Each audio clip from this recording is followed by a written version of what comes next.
We got Infinite this month using primarily 5 different deck lists. I wanted to go over those, give my thoughts. Some of them are pool 3 only. I definitely played over like 20 different decks. I play like 3-4 decks per stream. These were the 5 that stood out that had high cube win rates and that I recommend for your climb. First deck here is No Shuri, No Problem. Now this was the top performing list for me. A lot of people are complaining that you need either Shuri or you need Thanos to climb, which those definitely do help quite a bit, but I don't think you need them because the first 2 decks I'm going to go over do not use those. You do need Arrow though. Arrow is a fantastic card. I feel bad for anyone who doesn't have Arrow. Can be played in almost every single deck and just make it better. Now this deck is almost just like a good cards deck because we're just running good cards. We got Iceman in there, we got Sunspot in there. Those are like your premium 1-drops. We got Scorpion in here, which is just really good at disrupting your opponent. They have a big hand, you know, you're just dropping them. If you hit 5 cards, this is kind of like a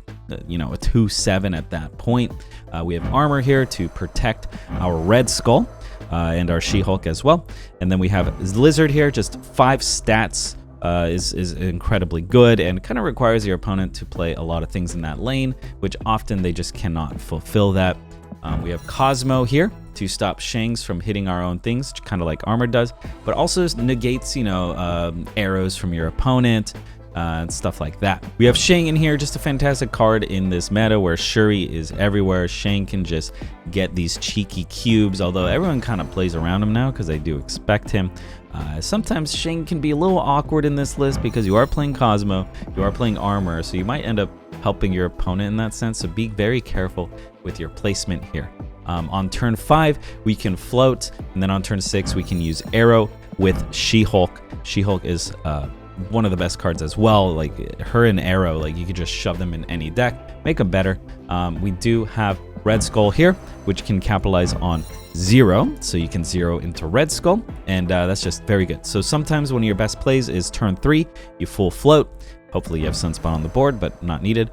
On turn 4, She-Hulk will cost 3. You can do She-Hulk and 0, and then after that, you can just Red Skull on 5. He won't have that ongoing effect, so he'll just be a 5/15.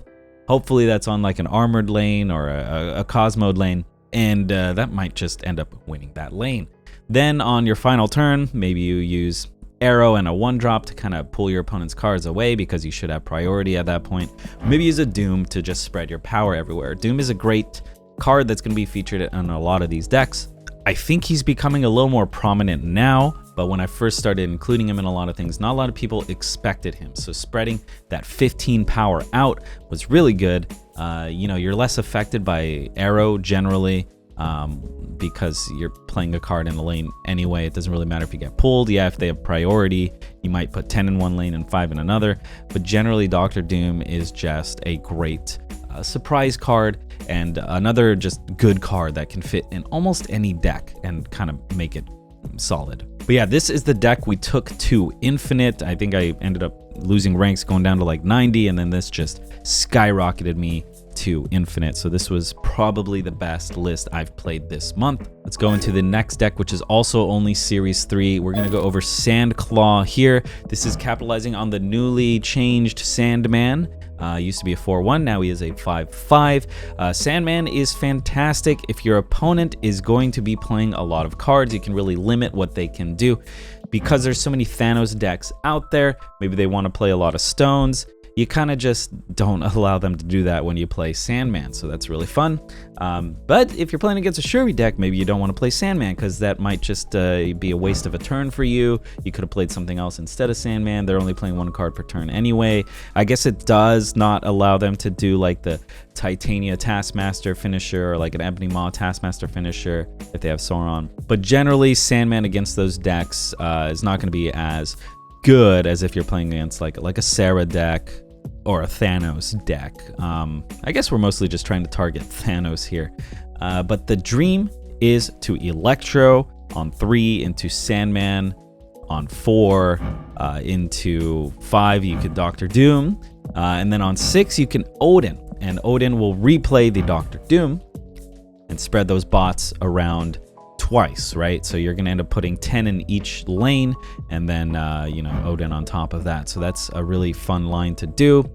You might be wondering, why Ebony Maw? Why is Ebony Maw here? That was a big question I got on stream. He's just a lot of power for a 1-drop. So you play him before you play your Electro, because generally you do like Ebony Maw on 1 or 2, and then you do Electro on 3, into Sandman, into that thing. So Ebony Maw is going to lock up a lane. However, you have Claw that can get into that lane.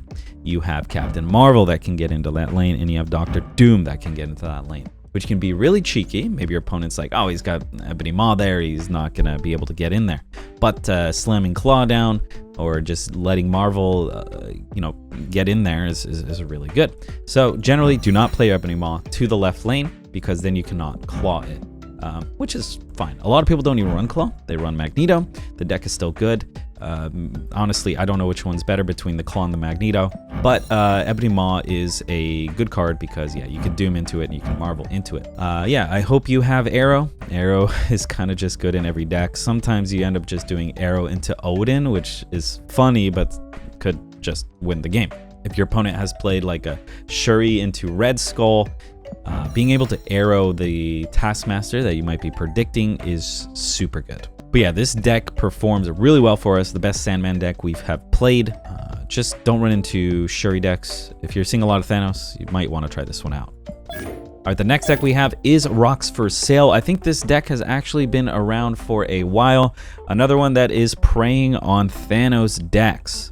We do have a nice little Darkhawk package here with the Korg, with the Rock Slide, and of course, well, just Darkhawk himself. And then we have Mystique, which can copy the Darkhawk. So when your opponent is playing Thanos, they're putting 6 Infinity Stones in their deck, which means their deck's gonna be larger, meaning Darkhawk's gonna get extra power, right? So to even capitalize on that further, we're doing Rock Slide, we're doing Korg, putting more rocks in there, possibly giving them bad draws. And these Thanos decks do have a lot of draw, because all these stones, or most of the stones, have draw. So it might just clutter them up. Also, a lot of them are running Lockjaw.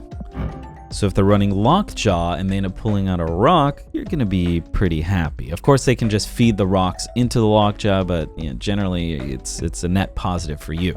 So some things that we can do here, we can use Moon Girl, and this ends up just being a double Dino deck, which can often just win. You can also Moon Girl to hit the Mystique, get multiple Mystiques, so maybe Moon Girl, Devil Dinosaur, Mystique, Mystique. You can just end up playing Devil Dinosaur into Mystique Coulson. If you play Devil Dinosaur, Mystique will copy that, right? But your hand size will be a little bit small. But then you got Coulson to refill your hand, make all those cards really big. And generally our hand size is going to be large because we're going to have White Queen in there.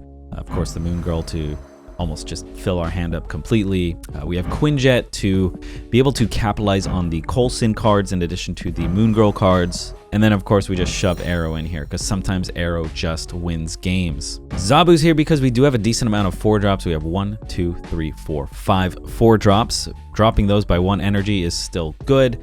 Pre-nerf Zabu, this was kind of like one of the most busted decks. It has changed a little bit. I don't think they didn't used to run Devil Dinosaur or Coulson, right? Or Arrow, I don't think. But I digress. The deck is very good. Also, just don't get Leech. A lot of Thanos decks are running Leech, so hopefully you can just get your cards out before that. Sometimes don't hold on to your Darkhawk for the last turn. If you suspect they might be leeching, be careful. All right, the next deck I want to talk about is Kneel Before Null. This is a Wallet Warrior pay-to-win deck for sure, but one of the top performers for me. I had a really good time. I mostly played this off stream. I do have a video of it though. This took me from like low 80s to like mid 90s. Relatively hard to play around. The bane of your existence ends up being Arrow, but we are capitalizing on Galactus and how strong he is and being able to cheese him out early. Playing him on turn 6, generally not good. But if you could do something like Electro into Dr. Octopus on 4, because you'll have 5 energy, he's going to pull all your opponent's cards out, and then the following turn you Galactus. This will be turn 5. He's going to kill all the cards, put Galactus in a different lane, so your opponent has limited options, and then you're going to be able to Null on that final turn, and Null is just going to steal all the power from all these cards and just be a really big card. And generally your opponent's going to have priority because Galactus got buffed to have 2 power instead of 3 power. Your opponent have priority, you play null, meaning they can't really do anything about the null, right? They can't shang it because they have priority. Sometimes if you Galactus in a lane, like you could just follow it up with a destroyer and a 1-drop or something like that, and sometimes that just wins it. And then we have Psylocke in here for more consistent ramp, just so we can maybe, you know, Psylocke on 4, and then on 5 you can Galactus, and then just proceed with your game plan with like null. A lot of people may not have null. I realize this is expensive. I think Galactus is fine without null as well. I do think it makes it so much better though. Another fun play is to have Valkyrie, another expensive card.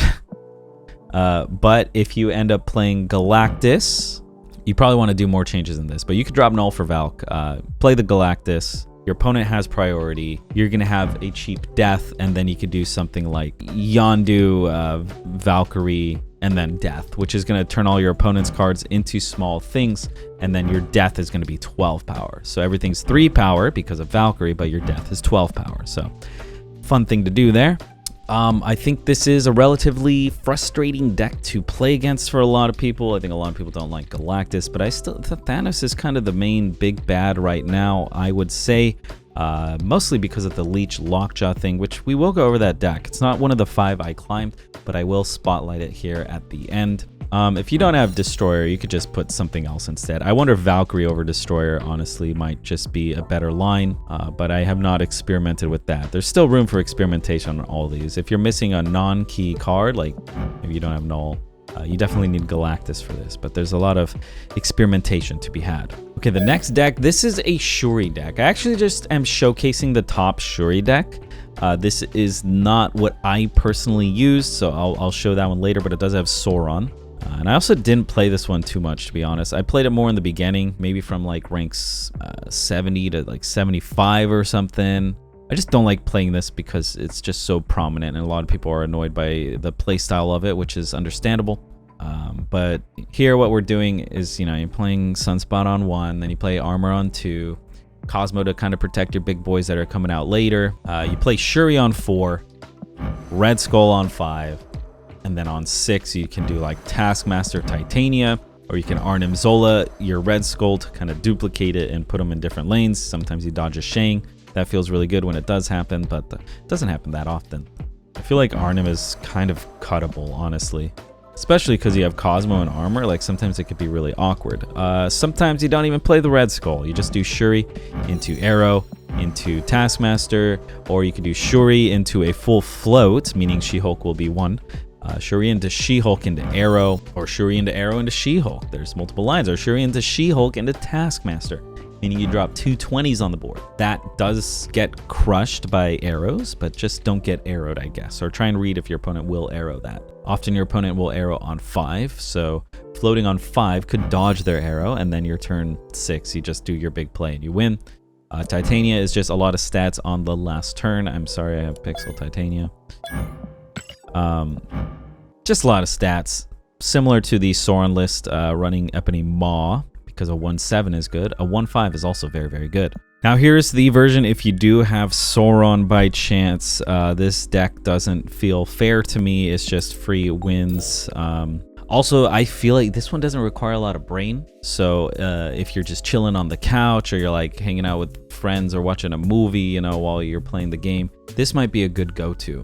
Not that much thought needs to go into playing this, but you know, you could play 0 into Ebony Maw or something like that. But generally, if you get Sauron on 3, you're probably gonna win. Or if you have Sauron and Shuri, you're in for a good time. You play Sauron on 3. On 4, you could play Typhoid Mary. On 5, you could play Red Skull. On 6, you could play Taskmaster and Ebony Maw. That's kind of one of the winning lines. Because Sauron does remove the abilities from ongoing cards in your hand and deck, not on the board, hand and deck, your Mary becomes very good. A 4/10, always strong. A 5/15, always good. So that's great. And one of the best cards is actually Ebony Maw, because if you have Sauron, he becomes a 1/7, meaning on your final turn, you can do like Arrow Ebony Maw, or Taskmaster Ebony Maw, or Red Skull Ebony Maw. Just really fantastic lines here. We do have Armor, which you might be wondering why Sauron and Armor. And originally I did not run Armor because I thought of that same thing, like it's an awkward interaction. just make sure you play armor before your Sauron if you have Sauron. Sometimes your Sauron does hit the armor, and it's really not the end of the world. You're just happy you drew Sauron at all. So maybe just skip the armor.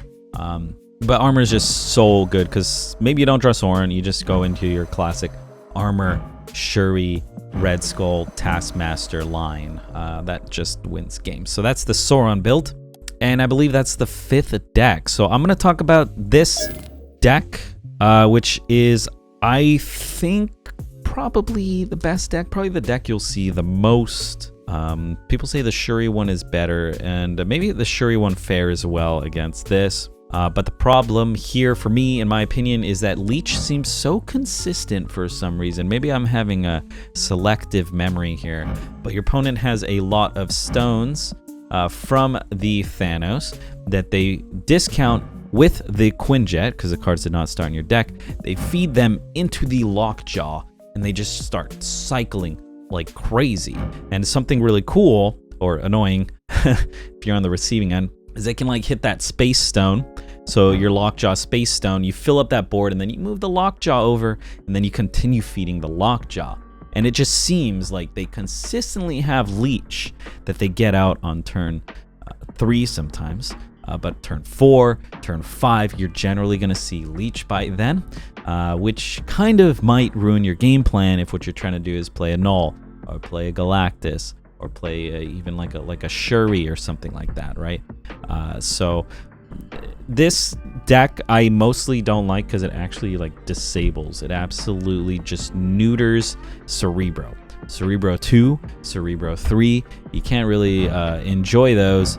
Mostly because of not Reality Stone destroying Magic's Limbo, which is really bad for Cerebro 3, but because of, where is it? Soul Stone. Soul Stone just ruins Cerebro decks, but you can run like Luke Cage. Anyways, okay, sorry, I just went on a little rant there. This deck is very strong, incredibly powerful. It just does all the good stuff. All the good stuff. And then Magneto can disrupt your opponent. Devil Dinosaur is going to be big because you have so much draw, and your hand size is generally going to be large. And then we have She-Hulk. You could do the classic wave into She-Hulk into Arrow line. Thanos did get buffed to have 11 power, so while he is Shangable, you generally sometimes still don't play him, but if you do end up playing him, you kind of just win that lane. And also just a 6'11 is an insane amount of power. I mean, you do have Magneto, so sometimes you just don't want to play Thanos. But yeah, this deck seems to be the front runner. This one and the Shuri deck seem to be the best decks at the moment, which is why everyone complains about Thanos and Shuri. So if you have those, try and take advantage of them, I guess, while you can. Now, we do have King coming out later today at the time of me filming this. We'll see how he shakes things up. I'm very curious to see how it goes. Hopefully this video doesn't age poorly. But yeah, that's about it. I hope you guys have a successful climb. Let me know if you do like these series. I'm trying to make it more of like a monthly thing. Just after I hit Infinite, I just talk about the decks that kind of got me Infinite. I kind of have fun with that. And I feel like it's good because I cover a lot of decks that aren't very good. They're just like fun or experimental, but these are like the decks that were just heavy hitters. Yeah, hope you guys enjoyed. Thanks for watching. Good luck on ladder and stay hydrated.